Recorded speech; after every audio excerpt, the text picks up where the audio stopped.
Welcome to East Coast DNA. I'm your host, Darcy Walsh, and today's guest, Rachel Cousins. Are you calling from Newfoundland? I am, yeah. I'm in Yeah. St. John's. Okay. Well, thank you very much for joining us today. Of course, my pleasure. Thanks for having me. So, we have actually been very close to having a conversation over the last couple of years. The few different things happened. You were up for Canada Music Week there. Must be 2 years ago now. Yeah, I guess so, yeah. Yeah, because I was actually planning on heading up there, and I was also going to stop down for the Canada's Walk of Fame that same week. Mm-hmm. But I had a flat tire on the way to the airport, and it Oh derailed gosh. quite a bit of that. So Yeah, I can see. wasn't meant to be. Yeah. And I was in your region there for ECMAs, but Mhm. as usual, everyone's quite busy that week, so we don't all get to make all the connections we want. Mhm. But you are now releasing new material, Mhm. so we have the opportunity to catch each other on the marketing circuit here. So I do want to kind of go back because you've been releasing material since at least 2017. Yeah, at least, yeah. So what's your kind of musical journey been like? Like going way back, what kind of inspired you to go in this direction and be a musician out there performing and Yeah. releasing material? I mean, I've always just been obsessed with music. Like from the time that I could talk, I was just singing all the time. And I was just the kid that just loved attention. Like I just wanted to be on camera. I wanted to be singing for everyone. And so I was put into voice lessons. And then I started in musical theater, which a lot of people do, especially when you come from a small town. So I was a huge musical theater kid, and that was like the first time that I had been on stage for like a whole auditorium of people. And I just fell in love with the feeling of being on stage, and that adrenaline rush was something that I identified really early on. And so I just became hooked, and my parents knew that this is all that I wanted to do. And I said it my entire life growing up was I just want to go to LA and I want to do pop music and I want to perform for the rest of my life.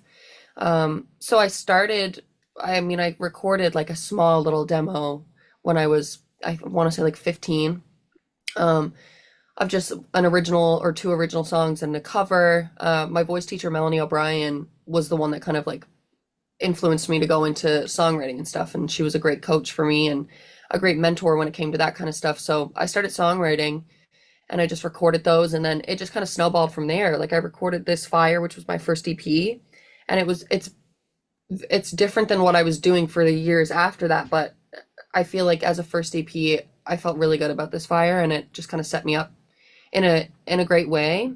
So yeah, then I did pop music for a while. I love doing pop music. Super cool, super fun. But then I just kind of fell into like a bit of an imposter syndrome because I felt like if I did pop music, I needed to be running around stage or choreography or like be the next Taylor Swift. And it just kind of Hmm. got me into a weird headspace of like, I need to be the Tate McRae or the whatever. And it was like, oh, I just kind of lost that I was Rachel and I didn't need to be doing like something else just for the sake of being marketable and stuff. Um, so yeah, then when it came to this album, it just like without being said went all the way back to basics. Like I just needed to go back to something that felt really genuine. Hmm. Uh, and all of the stuff on this album are like my truths and very much so real life things.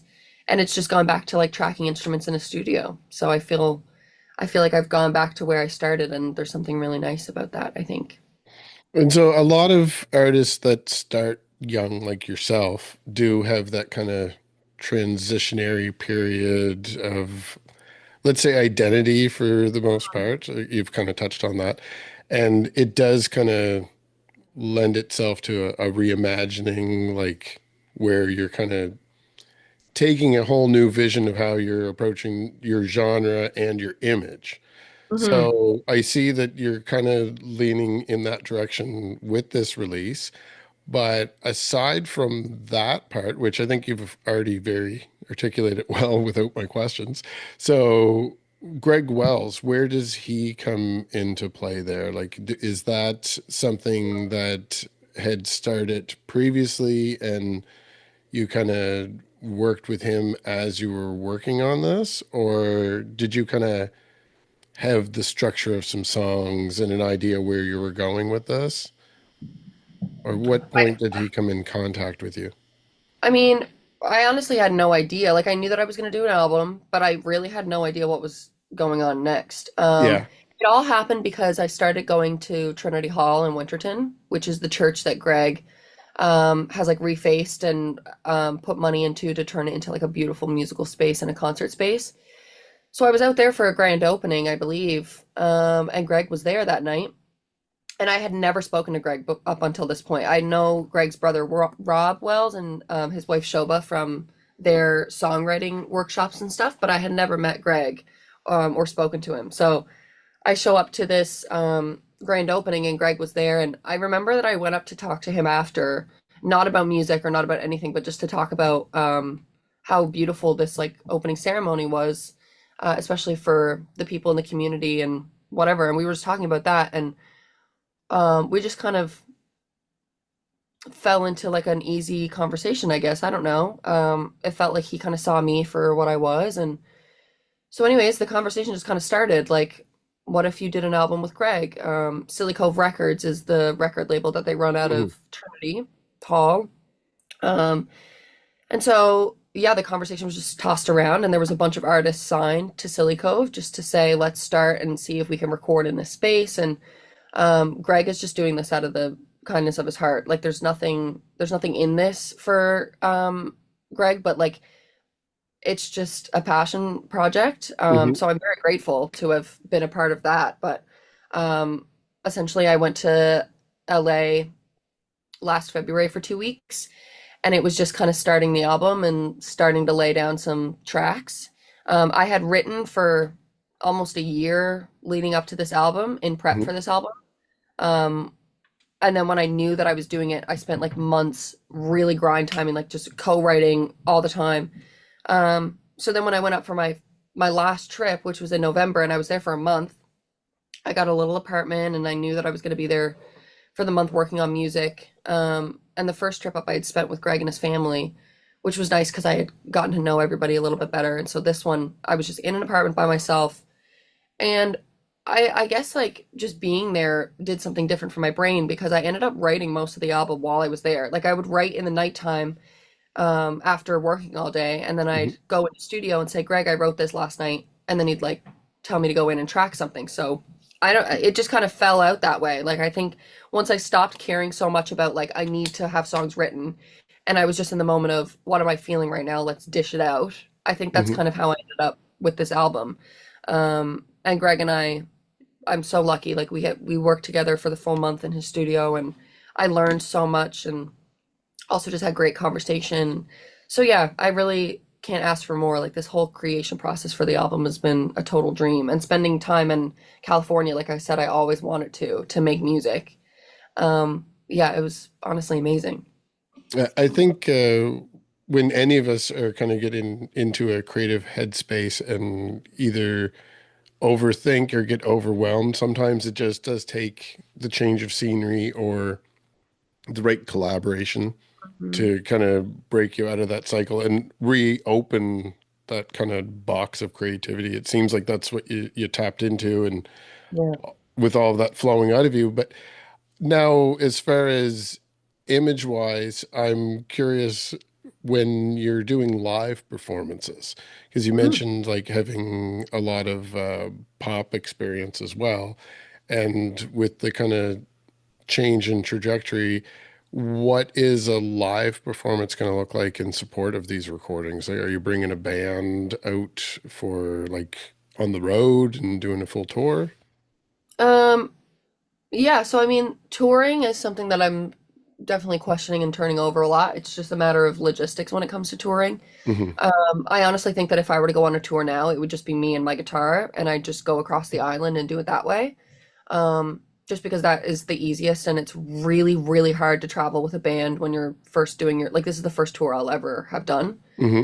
Um, so yeah, I think it would just be me and a guitar and a friend of mine supporting act just to cut the bill up with. But that's what touring looks like. But as far as like performing these performing this album, I've had some shows since I've been working on the album, and I just did Festival Flight in Gander here with a full band. Like I'll just bring a full band out and we just do the album exactly how it is. Like I'm not even running tracks or anything right now. It's just me and drums and bass and electric guitar and my acoustic, and that's we're gone. Bob's your uncle, and that's basically what my setup is now. That's amazing to hear. Like I appreciate that the whole music scene and the technology behind everything like has changed over the years, but Hmm. as someone that's been following a lot of music over the years, I do realize how much production, let's say, is required to put on a lot of large scale performances. Hmm. So the ambition to kind of strip it back, like as you're describing, is not always what would necessarily be recommended these days. But I always appreciate when somebody takes the ambition to do that because it does come from, in most cases, it does come from that kind of looking inside to that songwriter part of yourself to kind of bring that forward again. So I'm sure you'll have ebbs and flows and changes and curves as you release more material in the more distant future. Hmm. But Crying While Wasted, uh, Hmm. let's dive into that one a little bit and maybe give us a little forecast on what people can expect in the more near future. Hmm. Crying While Wasted, I just released on Friday, the last single for the album. I wrote Crying While Wasted, I think within my first year of getting clean, and I just wrote it about what it felt like when I was drinking. I think that, well, to start the conversation, I've been clean for just over 3 years now. I gave up alcohol because I was struggling with alcoholism. There's nothing else to really say about it. Like I was just super lenient on the bottle, and I was a young party girl, so it's like nobody really questioned things like that. Hmm. And so it happens like that all the time. And I'm a musician, so it's just part of the culture. And essentially, I had just dug myself a hole, and it was getting really bad. And I had a bad scare. And so I knew I needed to put it up. And so within my first year, I just wrote about my relationship with alcohol and how annoying it is that people just see it as like you love to party and it's not like you're really struggling. Um, and so yeah, I wrote Crying While Wasted, and then Greg loved it, so it ended up on the album, and it's the last single. Um, yeah, like literally every song on this is very truthful to what goes on in my real life. Um, so Crying While Wasted is super personal, but it's also one of my favorites to play. Like I don't take it too serious. I want to perform it. I perform it every time that I have a set list. Like I perform it in the bar that I perform at weekly. Um, I don't care. I think that I think that the conversation needs to be hosted no matter what. And I Hmm. think that doing that through music is great because nobody objects to music in that way. I think that's why music is a universal language. And so, anyways, that's kind of about Crying While Wasted. And every song on this album has a little bit of truth or a little bit of my reality and stuff in it, which makes me more excited to release it. Like it's obviously nerve-wracking, but it's honestly really exciting and liberating and cathartic, I think, to just finally be like, okay, well, this is me and this is what I deal with and this is my life, you know? Well, I do want to congratulate you on the sobriety, and like Thank you. that's not necessarily easy for most people. So like 3 years is like congratulations. That's a big Thank deal. you. Thank you so much. And I know myself in that same period of time, I've been podcasting. So I mean, I'm somewhere in between 4 and 5 years. So in the time period that you've been sober, I've been a little bit more lenient in my episodes as far as talking about alcohol and Mhm. even with different events that I sponsor as media for some events too, and I know that there's a lot of alcohol sponsors that I support in that matter as well. Mhm. But I've really dialed back in my own alcohol consumption over the years too. And early on in podcasting, I always championed all ages shows, and the alcohol component somehow will block that because Yep. you can't necessarily have everything mixed. So I have become a little bit more lenient in my message in these episodes, but most of my circle of musicians and industry people that I do hang out with at events are all sober for the Yeah, most part. Like you might see me tweaking on some Monster or Red Bull, but yeah, that's it. Yeah. it's difficult to maintain. I mean, I'm not on the level of that this is a career, but in relation to, I can reflect a little bit on being around a lot of people in your situation. Yeah. It's difficult to maintain a career where you have that party kind of atmosphere and that's the expected persona from you as well. Like people want to buy you a drink when they see a good Yep. performance. And Mhm. if you're not on stage, they're going to send a drink to you or ask you to come to the after party. And we all have a little bit of buzz coming off the stage where we're maybe not ready to go to bed yet. Yeah. And at that point, the people that are partying are probably all intoxicated. So it's an even bigger struggle in that way that you can't just say, I'm not going to be around it. Yep. You have to be immersed in it while you're Hmm. making the decision. So I really I champion it when I do hear about it, but aside from congratulating you, I know there's a lot of people out there listening to these too, and I know some of them are struggling with it at the moment. So Hmm. I do hope that people see some inspiration in artists like yourself doing that. Hmm. I always like when people feel comfortable talking about it, but I do think that it was worth taking a minute to kind of acknowledge that. Yeah, of course. So yeah, for the future, on a little bit more cheery note, you have a vision for where you're going, and it sounds like potentially doing some tour, but you have had a lot of accolades over the years, like several awards, nominations, and different associations like Hockey Night in Canada, and I mentioned Canada Music Week and all of the regional areas, but over what are we looking at? Like 8 years, pretty much for that type of release schedule and Mhm. being like up for that type of thing. If you could forecast the future, like, is there a goal that you have on where you would like to go next? For a long time, I was doing the whole like can't wait till I make it thing. Like Hmm. I kind of have given up on that. I don't think you make it. I don't think there is like a destination when it comes to this stuff. I think that and that's it can be really overwhelming and like a little bit intimidating to think about that way, but I don't think that there's a destination here. I think that this is all about the journey that I'm on. I think that all the checkpoints that I'm looking for are a part of the road that I have to travel. Um, and so for me, it's just like I just want to find my audience that connects with me. I don't really care about like this is a hot take, but I am not one for numbers. I can't it drives me insane and it will drive me insane. And I'm only just starting a career. So I'm very much so about the connection, like people, person-based connection. That's all I ever have cared about when it comes to music. I care about the conversation after the show. I care about the messages from people. And traveling. Like I just want to travel and do my music all over the world and sell out stadiums, but it's not about like a fame thing for me or like being the center. It's not about that anymore.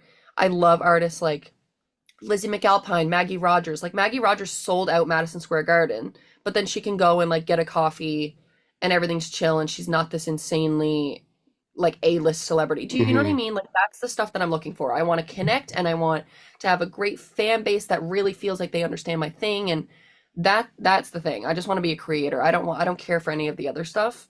Um and so I'm excited to see what happens, but there's no like destination for me anymore. I feel like that is a tricky mindset to get into and also to come out of, but it has helped me a lot with this like pressure that you only put on yourself as an artist that's not doing anything beneficial besides stressing you out. So, yeah, that's kind of where I'm at now.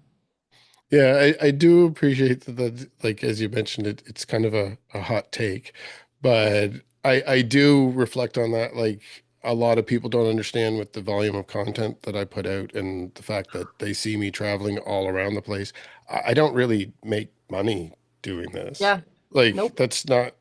That's not what it's about.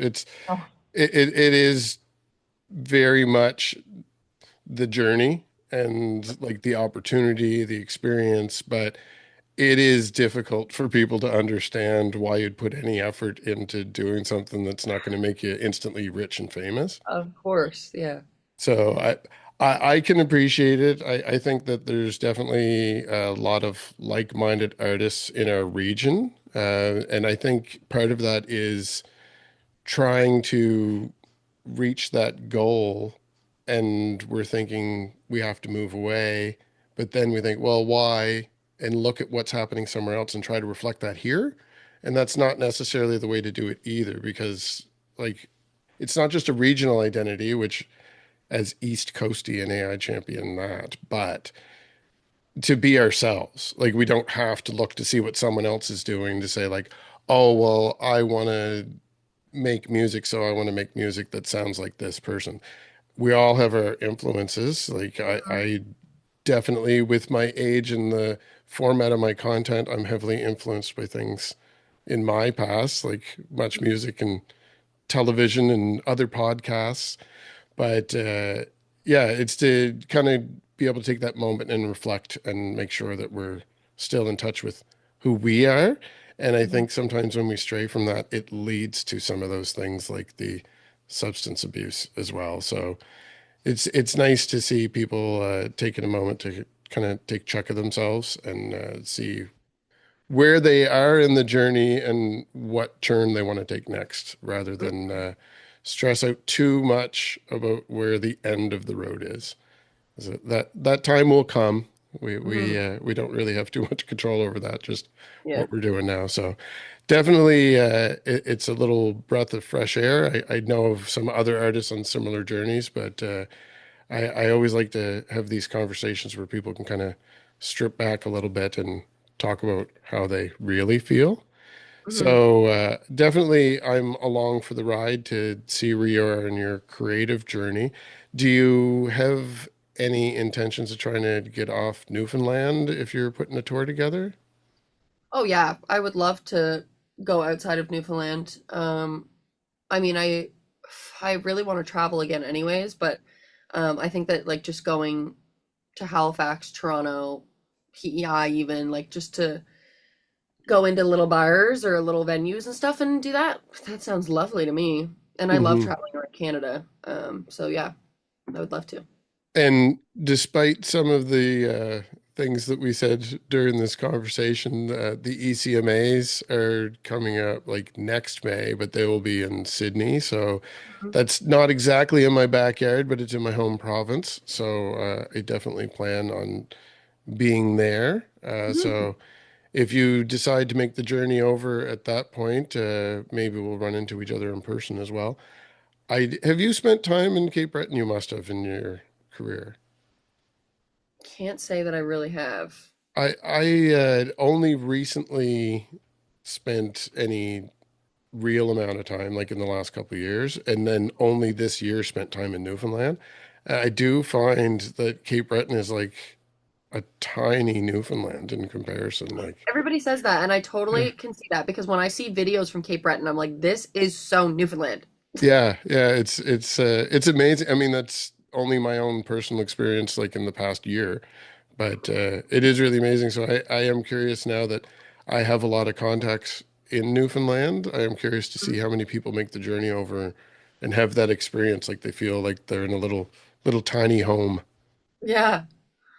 So I'm going to look forward to running into you in the future. But if people want to keep an eye out for tour dates and new releases, where should they look and keep track of you? Well, all of my social media is Rachel Cousins Music. My website is rachelcousinsmusic.com. And you can find everything you're looking for on there. I post everything on my socials about where I am, where you can find me. Yeah, I think that'll do it. Perfect. And for today, to play off with a little taste of your music, Crying Will Waste, it seems like the natural fit. Mhm. So we'll play off with a segment of that for anyone that wants a taste. But if they want to hear the full thing, it's available now on all streaming services. It is So indeed. get out there and give it a full listen after this episode, and we'll look for you out on the road, and hopefully we see everyone else out there too. See you soon. Thank you so much. Really appreciate it. Bye. See ya.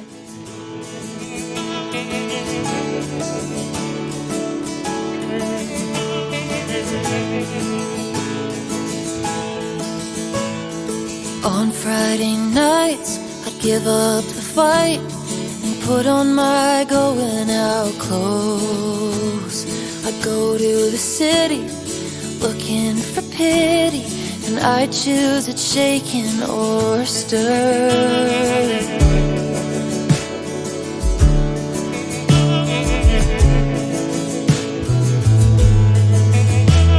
The same bartender, hope he won't remember that he's had to cut me off.